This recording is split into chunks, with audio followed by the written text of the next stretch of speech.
What's up, y'all? It's Davonne DNeil, and you are tuned in to Smack Life TV. I like that denim on you.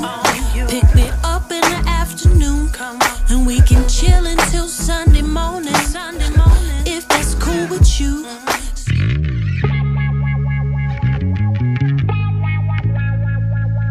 Hi, my name is Davonne DNeil. I'm a singer-songwriter from Annapolis, Maryland. I first saw you at Tacoma Station. Okay, I was wondering that. I was gonna ask you, when were you introduced? Yeah, so I was with Black Dynasty. We had a band, but you were performing too. So and you were dope. You opened up with the Lion King, the Hakuna Matata, I think. Oh, okay, I remember that night. Yeah, it was dope, and your voice was amazing. So I remember that night. How did you get into the performing? Well, I guess it started in like college. I kind of really came into like my artistry, like being able to take the stage alone. Outside of that, when I started in college, it was like church stuff, choir stuff, like vocal ensembles in high school, middle school, stuff like that. But in college is when I really started like falling in love with music, like live music. I had a small band.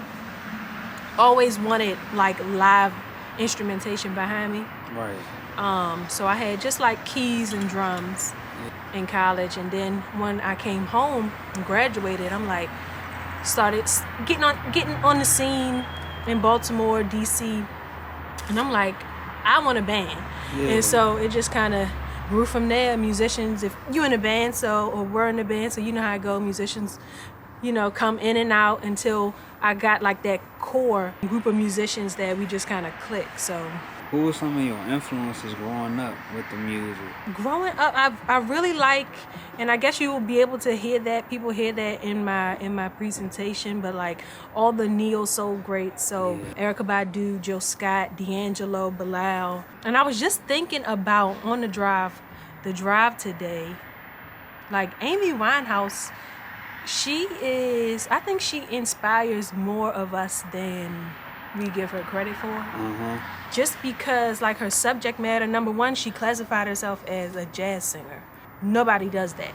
Like even in her time, classifying yourself in the jazz genre was kind of like unheard of. Like her age and the time frame, it just didn't fit. But she was like solid in, this is who I am, this is kind of music I make. That's just an inspiration in itself. Like just staying true. I'm really big on staying true to who you are, not bending or breaking for anything, especially when it comes to presenting your art. It's who you are. It's the core of you. So why fold for anybody else, really? So she that's what she signifies to me. Yeah. She gone too soon, definitely, but just the way she embodied her emotion and pain and love in her music is just remarkable to me. Yeah, most definitely. So when did you start actually like recording music?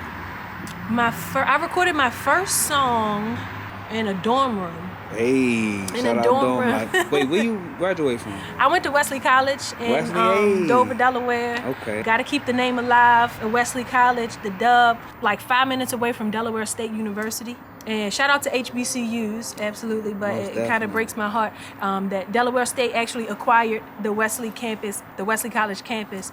So we're kind of unsure of the fate of the school, if it's still going to be Wesley some type of way, or if it's just going to adopt the name of Delaware State. So shout out to Wesley College and all the alumni. But yeah, I went to Wesley College in Dover, Delaware, recorded my first song in a dorm room. I think it was a hook. A guy wrote it. In the beginning, like back then, like people knew I could sing. I knew I could sing, but I wasn't completely comfortable, especially with like writing. Terrified me. Definitely, I was 1,000% afraid to write my own music. So shout out to my friends that work with me. I had a lot of creative friends, people who just wrote, writers, poets, people who just, kept journals. So we kind of just banded up and had like writing sessions and vibe sessions. And they would, I would kind of tell them what I wanted to say, how I was feeling, the story I wanted to tell. And they kind of just wrote it out for me, and then I would perform it. But after a while, I noticed that in the studio, it was hard to it was hard to really like tell the story because it was other people's words. It was like, it started getting to the point where I was getting comfortable in my artistry and like certain sentences and phrases that just didn't fit with how I wanted to articulate. Correct. So I kind of started writing a little bit here and there until all the way up to now. I've been writing everything since my very first project back in, what was that, like 2008 or 9? Before this whole pandemic thing started, you was traveling, performing as well? Yes, I was performing, of course, in Annapolis. I did a live recording in Annapolis, a venue called Metropolitan. And then I was everywhere from Tacoma Station, all up and down U Street, up and down H Street, Virginia, Baltimore, Philly, Pittsburgh, wherever I could go, really. But when the pandemic hit, you know, everything shut down. So that's when I kind of locked in. I got my own like home studio set up, so I kind of just locked in and wrote some new songs, recorded some new songs, and then I put a project out in September called Skin Tone Brown. How'd you come up with the material for that? I kind of work in reverse when it comes to like naming projects and coming up with like an overall theme. Mm-hmm. I kind of just get all the feelings, get all the thoughts, get all the emotions out, and then I kind of reflect on, oh, this is what I was saying. This is the story that I was telling, or this relates to this event that happened. I kind of just started writing, going through beats. One of the songs, my most favorite song on the project is called One Little Piece. That's a beat that I had from one of my producers for like maybe 4 years. Mm-hmm. So I just like dug back into crates and figured some stuff out and just started writing.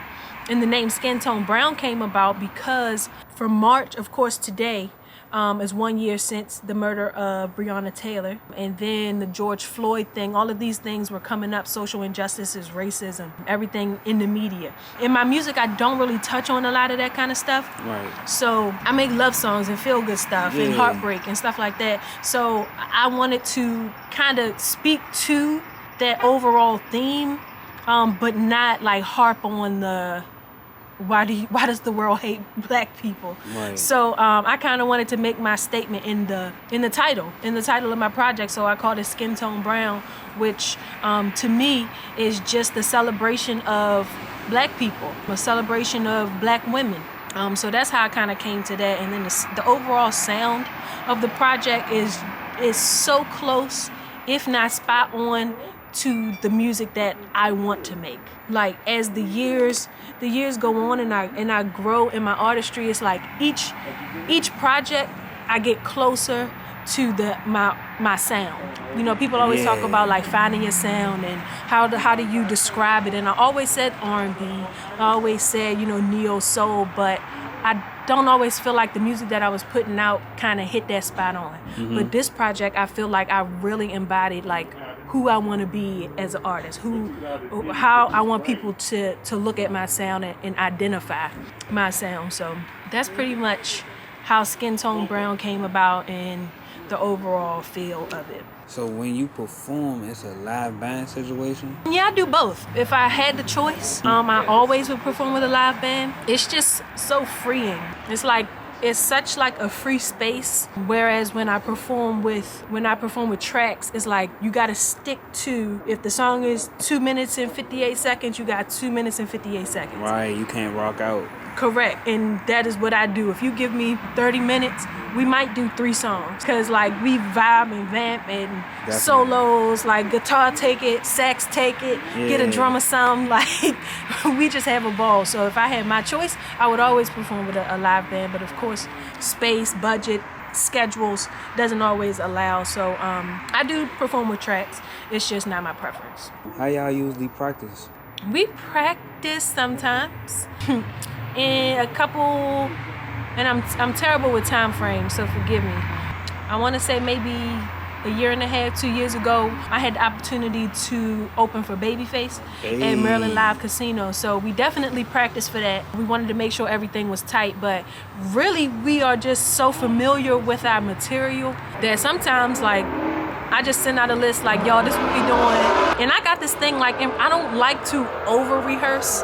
So that's kind of why I guess we don't rehearse, I guess, as much as Some people may. Right, but right. I feel like if you over-rehearse, things get too calculated. Mechanical. It's too, yeah, like, and I don't like that. My thing is, if you come in right, we'll figure it out. Yeah. Like, everybody come in together, then we can figure it out in the middle and figure out how y'all want to end it.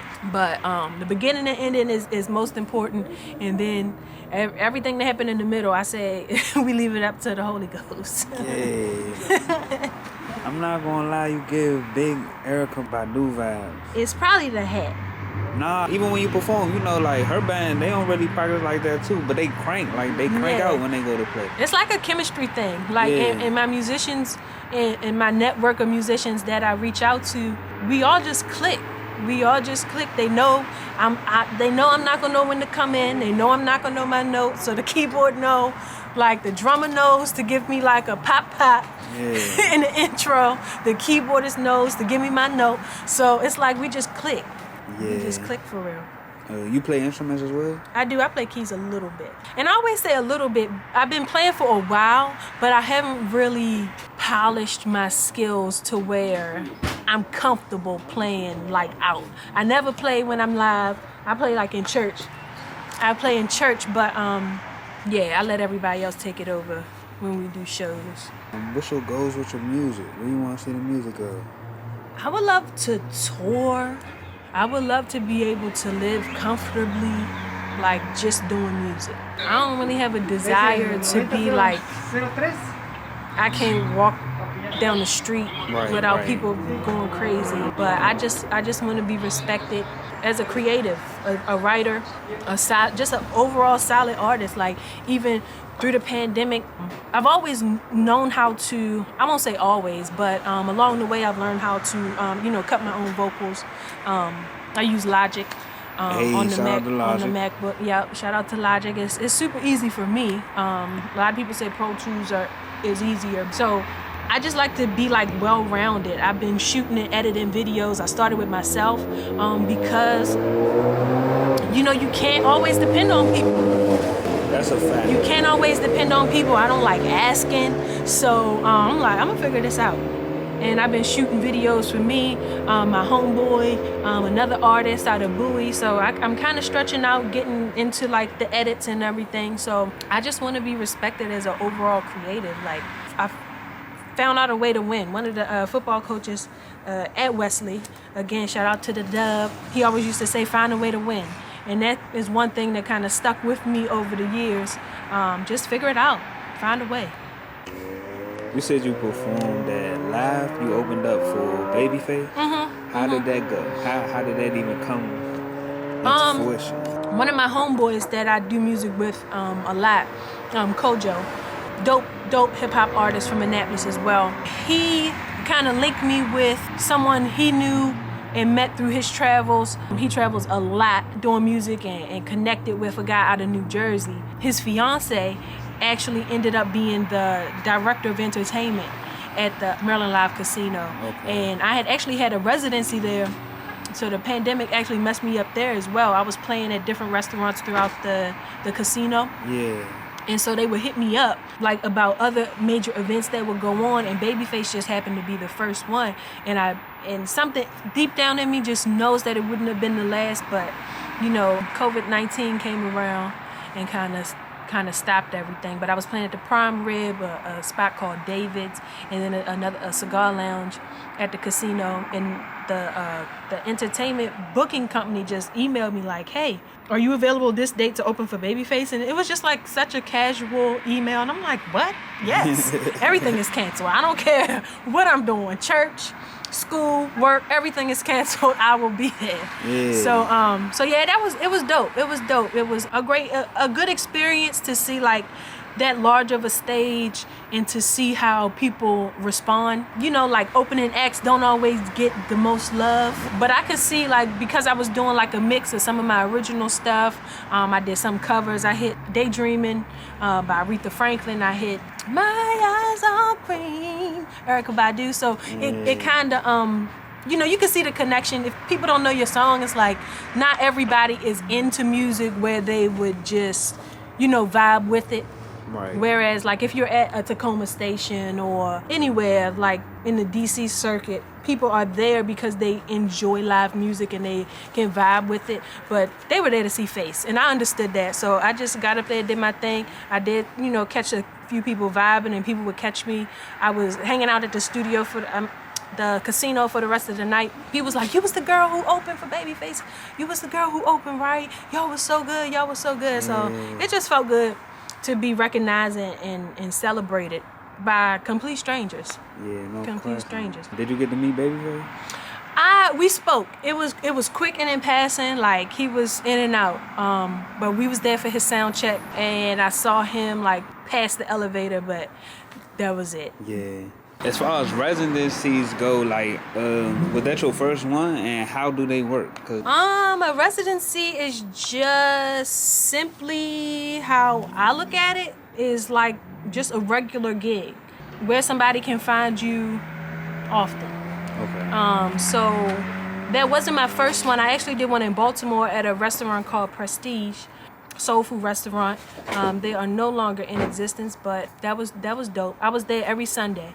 And then for Maryland Live Casino, I was there. They have a lot of entertainment. A lot of people booked monthly. Mm-hmm. So I think I was there. I think I had 2 or 3 dates a month. And then I also did Tacoma Station. I think it was either Tuesdays or Wednesdays.